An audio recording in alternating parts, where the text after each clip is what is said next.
Di video kali ini aku akan menceritakan alur cerita film yang berjudul A Janitor. Film ini bercerita tentang seorang anak yang diasuh oleh pemimpin Yakuza, di mana dia ditugaskan untuk menyamar menjadi seorang tukang pel di sebuah sekolah demi mengawasi anak perempuan pemimpin Yakuza. Oke, langsung saja kita ke alur ceritanya guys ya.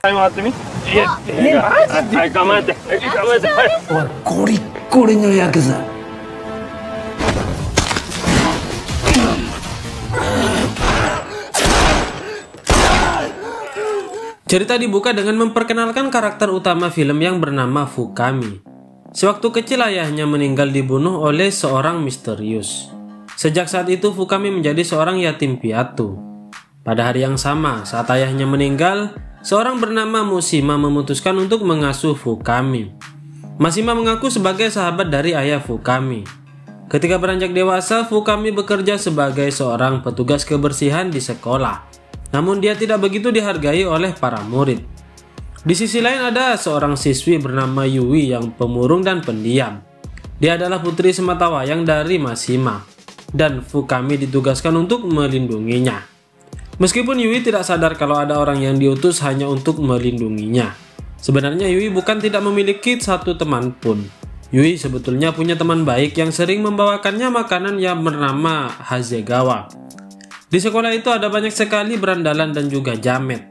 Misalnya ada seorang siswa yang bernama Hiro ini. Dia sering melawan dan bahkan merendahkan gurunya sendiri. Hari itu Fukami yang sedang mengepel lantai mencoba untuk menghentikan kebejatan dari Hiro dengan membuat suara yang berisik. Hal itu memancing kemarahan Hiro dan kroconya. Hiro pun menghajar Fukami begitu saja. Namun Fukami sama sekali tidak melawan. Begitulah Fukami sehari-hari. Dia sabar menghadapi para jamet di sekolahan itu. Lalu ketika bel pulang berdering, dia juga memastikan Yui keluar dari gerbang dengan aman.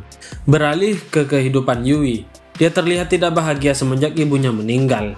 Terlebih lagi, hubungannya dengan sang ayah tidak begitu dekat. Mushima juga jarang berada di rumah, sehingga Yui selalu merasa kesepian di rumah megahnya itu. Kemudian kita akan diperkenalkan dengan sisi lain dari Fukami yang ternyata adalah pembunuh bayaran. Dia bekerja untuk klan Yakuza yang dipimpin oleh Mushima. Dia biasa bergerak di malam hari untuk menghabisi targetnya. Suatu malam setelah berhasil menuntaskan misinya, tiba-tiba Fukami didatangi oleh pembunuh bayaran lain yang ditugaskan untuk membunuhnya. Namun setelah mengkonfirmasi kepada bosnya, pembunuh itu mengurungkan niatnya, kemudian pergi begitu saja. Setelah itu Fukami langsung melapor kepada Mushima. Fukami hanya membungkuk, dia tidak pernah mengatakan apapun. Mushima memberikan saran bahwa Fukami harusnya lebih aktif untuk berbicara. Terlebih lagi anak angkatnya itu masih jomblo hingga sekarang. Setelah menasihati Fukami, Mushima menanyakan kabar Yui di sekolah. Fukami pun mengatakan kalau Yui sedang baik-baik saja. Ketika Fukami sedang pulang, Mushima kedatangan tamu dari klan lain yang masih satu aliansi dengan dia. Mereka adalah Gucci dan anak buahnya yaitu Samsui. Baru saja datang, Gucci sudah marah-marah kepada Mushima karena kesepakatan bisnis di antara mereka tidak sesuai dengan yang diharapkan. Terlebih lagi, Mushima masih terkesan meremehkan si Gucci. Alhasil dia berniat untuk membunuh Mushima, dan dia pikir kalau orang yang tepat untuk dimanfaatkan adalah Fukami.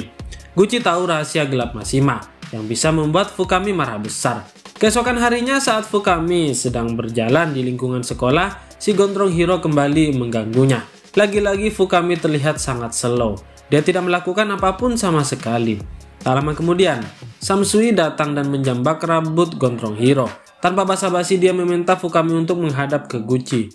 Fukami pun mengiyakan hal tersebut. Gucci akhirnya mengungkapkan rahasia terkelam yang dimiliki oleh Mushima, yaitu menjadi dalang pembunuhan ayah Fukami. Selain itu, Gucci juga mengatakan kalau ayah Fukami adalah bos Yakuza generasi keempat yang kemudian direbut oleh Mushima. Fukami yang mendengarkan hal tersebut pun marah kepada Gucci karena dia baru mengatakannya saat itu juga. Kemudian Gucci kembali mengompori Fukami yang sudah naik pitam itu. Gucci menyarankan agar Fukami balas dendam.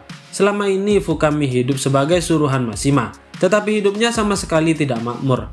Bahkan dia disuruh menyamar sebagai tukang pel sekolah. Padahal harusnya Fukami sudah memimpin klan Yakuza saat ini. Setelah mendengarkan semua itu, Fukami langsung pulang untuk merenungkan dan mencerna informasi yang membangunkan itu. Di sisi lain, Gucci juga berniat untuk mengadu domba Fukami dengan Honda. Dia adalah anak yang lahir dari wanita simpanan Mashima dan sampai saat ini tidak dianggap oleh Mashima. Di perjalanan pulang, Fukami mengenang masa-masa ketika ayahnya masih hidup. Saat itu Fukami sedang diajarin naik sepeda oleh ayahnya, tapi tiba-tiba ayahnya ditembak dan mati di tempat. Setelah itu Fukami langsung kembali ke markas untuk menyelesaikan masalah pribadinya. Tapi dia harus berhadapan dengan para pengawal Mashima terlebih dahulu. Dalam sekejap, Fukami berhasil menghabisi para pengawal yang berjaga di depan pintu ruangan Mashima. Fukami pun berhasil menerobos masuk ke dalam. Di sana Fukami langsung mempertanyakan apakah benar bahwa Mashima benar-benar membunuh ayahnya. Mashima tidak ada pilihan lain selain mengakuinya. Bagaimanapun, kini Fukami sudah seperti anaknya sendiri. Mashima bahkan memberikan pistolnya kepada Fukami dan mempersilahkan untuk membunuhnya. Asalkan Fukami tetap menjaga Yui, karena Yui sebagai anak Yakuza pasti selalu dalam keadaan bahaya. Namun Fukami tak kuasa menarik pelatuk pistolnya untuk menembak Mashima. Tetapi tiba-tiba di belakang ada seorang yang melancarkan tembakannya. Dan ternyata tembakan itu berasal dari pistol Samsui yang ujuk-ujuk sudah berada di sana. Melihat itu Fukami tiba-tiba kalap dan menembaki Samsui berkali-kali. Setelah itu Fukami langsung menghampiri Mashima yang sudah sekarat. Di akhir hayatnya Mashima masih menyebutkan nama Yui berkali-kali. Fukami pun menangis karena tak sanggup melihat Mashima kesakitan. Dan akhirnya Fukami pun menembak jantung Mashima agar ayah angkatnya itu tidak lagi merasakan sakit. Di sisi lain Gucci menculik salah satu aliansi Mashima untuk bergabung dengannya. Dia adalah Suzuki. Namun Gucci masih butuh dukungan lagi untuk memperkuat peralihan kekuasaan. Dia butuh dukungan dari Honda, yaitu anak laki-laki dari Mashima. Anak buah Gucci pun langsung mencuri Honda. Namun meskipun terlihat pelangap-longo, sebenarnya Honda adalah orang yang sangat kejam. Gucci pun langsung panik setelah melihat hal itu. Dia selama ini mengira Honda hanyalah orang buncis seperti biasa, tapi ternyata dia salah besar. Kemudian Gucci pun langsung mengajak Honda bekerja sama dengannya. Namun Honda tidak berpikiran sama. Dia malah menyuruh Suzuki untuk membunuh Gucci di depannya. Gucci lagi-lagi seenaknya meremehkan orang lain. Bukannya mengalah, dia malah sengaja menempelkan jidatnya ke pistol yang dipegang oleh Suzuki. Suzuki yang ketakutan itu pun tidak berani menembaknya. Namun Honda terus mempengaruhinya. Alhasil inilah yang terjadi. Keesokan harinya Honda bersama Suzuki dan seorang pembunuh bayaran bersama Ino mengamati sekolah Yui dari kejauhan. Honda berniat untuk menculik Yui agar bisa memancing Fukami keluar dari sarangnya. Hal itu dia lakukan untuk mendapatkan informasi dari Yui dan Fukami mengenai kunci brankas Mashima.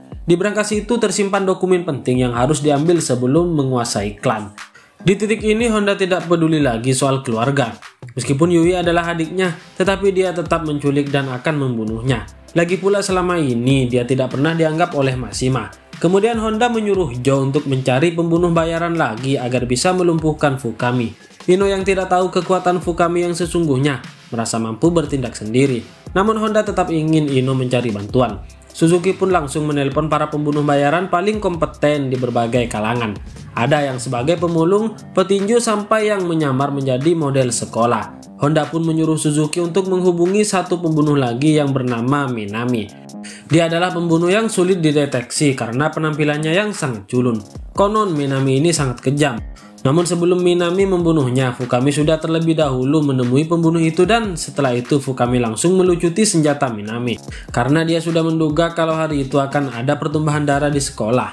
Sementara itu para asasin suruhan Honda langsung mendatangi sekolah hari itu juga. Kebetulan sekolah sedang sepi, hanya ada siswa tertentu saja yang datang ke sekolah. Pembunuh bayaran yang pertama kali menemukan Yui adalah si kembar. Mereka berhasil melumpuhkan Hasegawa dengan satu pukulan. Tetapi secara mengejutkan, Hasegawa berhasil menghajar si kembar. Dia pun langsung membawa Yui pergi dari situ. Namun di depan pintu keluar sekolah mereka dihadang oleh Ino dan Hasegawa kembali dihajar. Setelah Hasegawa tumbang, Ino pun langsung membawa Yui. Namun si kembar tidak terima dengan hal itu. Mereka mengklaim kalau Yui adalah bagian dari mereka karena merekalah yang menemukannya terlebih dahulu. Ino tampak tidak menghiraukan dua bocah itu, tetapi dua cucungu itu malah mencari gara-gara. Ino hanya butuh waktu beberapa detik untuk menghajar mereka berdua. Di sisi lain Hasegawa menyuruh Yui untuk melarikan diri. Namun Yui tidak tega meninggalkan Hasegawa sendirian. Ino yang melihat hal itu pun langsung membunuh Hasegawa di tempat. Setelah itu Fukami datang dan langsung menembak Ino. Fukami langsung membawa Yui pergi dari situ. Tetapi dia diteror oleh si paling sniper. Si sniper merupakan salah satu pembunuh yang disewa oleh Honda. Fukami terkena tembakan di lengannya, tetapi dia berhasil bersembunyi. Di sisi lain, Honda dan Suzuki mengawasi kinerja para asasin itu dari kejauhan. Sementara itu, Ino ternyata belum tewas. Dia terbangun dari pingsannya sambil memegangi dada yang tertembak. Tetapi beruntungnya dia menggunakan baju anti peluru. Kini sekolah itu benar-benar menjadi medan tempur bagi para pembunuh. Mereka saling berebut mendapatkan Yui. Di tengah-tengah itu Yui masih bingung kenapa ada banyak orang yang ingin menculiknya. Fukami ingin menjelaskannya dengan benar, tetapi serangan lagi-lagi datang dan kali ini dari duo cewek. Pertempuran antara Fukami dan duo cewek itu pun tak terhindarkan. Mereka menjadikan perpustakaan sebagai medan perangnya. Setelah saling tembak dengan sengit, Fukami pun menggunakan akalnya untuk melumpuhkan salah satu dari dua cewek itu. Si pirang pun memutuskan untuk keluar dari persembunyiannya yang menyerang Fukami tanpa ragu. Meskipun kewalahan, Fukami berhasil membunuh gadis itu. Di sisi lain, Hiro terkejut mendapati dua kroconya sudah mati di WC. Itu adalah perbuatan dari Minami. Hiro pun kucar-kacir. Namun guru yang sebelumnya sering dibully justru berusaha untuk menenangkannya. Setelah itu, pembunuh lain datang ke sekolah itu. Kali ini dua om-om kekar ini sudah berkeliling di sekolah, tetapi belum kunjung menemukan Yui. Mereka malah asik memainkan piano di gudung teater. Ketika mereka sedang asik memencet piano, Hiro dan gurunya merangkak keluar dari persembunyiannya. Namun mereka pun ketahuan. Akhirnya mereka berempat kejar-kejaran. Sementara itu Yui sudah frustasi dengan semua hal yang dialami hari itu. Dia nekat ingin keluar dari persembunyiannya, tidak peduli apapun yang terjadi. Namun Fukami menahannya. Dia mengatakan kalau ayahnya Yui ingin dia menjaganya. Itu adalah wasiatnya sebelum dia meninggal. Mendengar bahwa ayahnya sudah meninggal, Yui terkejut. Namun setelah dia sempat bertanya soal kematian ayahnya, dua om-om kekar itu keluar lebih dahulu dan masuk ke ruangan mereka. Dan akhirnya terjadilah pertarungan untuk merebutkan si Yui. Meskipun Fukami dalam keadaan terluka, tetapi dirinya masih bisa mengimbangi pertarungan tersebut dan membunuhnya. Dari sini Fukami sudah mulai kehabisan tenaga, dan Yui pun berusaha membantunya berjalan. Namun ketika berada di luar ruangan, Fukami kembali harus berhadapan dengan Ino yang belum mati itu. Bisa dibilang, pertarungan ini tidak seimbang, karena Fukami benar-benar sudah tidak berdaya dengan luka di sekujur tubuhnya. Namun dia masih bisa bertahan dari serangan si Ino. Sementara itu, Honda yang sudah tidak sabar memilih untuk masuk ke dalam sekolah, namun dia dicegat oleh si sniper yang menagih bayarannya kepada Honda. Karena kinerjanya tidak terlalu bagus, Honda akan membayarnya nanti. Si sniper pun mengomel dan memarahi Honda. Oleh karena itu, inilah yang terjadi guys ya.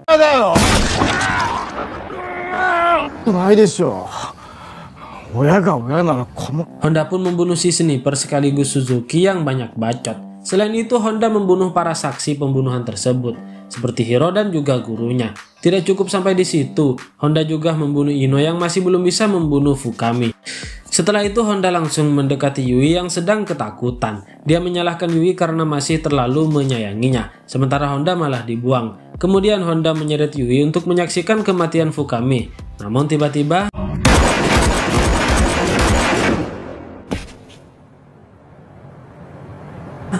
Honda pun modar di tempat. Sementara itu Fukami mengalami luka yang sangat parah. Yui tidak tega untuk melihatnya dan langsung membantunya untuk berdiri. Namun saat mereka hendak keluar, Fukami malah mengakui kalau dialah yang membunuh Mashima. Fukami memberikan pistolnya kepada Yui. Dia ingin Yui mengakhiri lingkaran setan itu. Namun Yui tidak mau karena dia bukanlah seorang pembunuh. Lagi pula Fukami sudah melindunginya sampai sejauh ini. Yui mengajak Fukami untuk hidup bersama, tetapi Fukami menolak. Dia ingin mereka berdua hidup masing-masing dengan perannya masing-masing. Yui sebagai anak sekolah dan Fukami sebagai tukang pel, yang ternyata asasin yang harus menjadi penerus klan Yakuza ayahnya. Di akhir film ini Fukami tetap menjadi petugas kebersihan sekolah, dan Yui tetap menjadi murid di sekolah di sana. Mereka pun berdua berteman baik, tetapi menjalankan kehidupannya mereka masing-masing. Dan kemudian film ini pun tamat guys ya. Bagaimana menurut kalian? Sangat seru kan guys ya? Bagi kalian yang baru menemukan channel ini, mohon dukungannya dengan cara klik like, share dan juga subscribe di bawah ini. Serta aktifkan juga tombol loncengnya supaya kalian tahu jika ada konten terbaru dari channel ini guys ya. Oke, terima kasih guys, bye bye.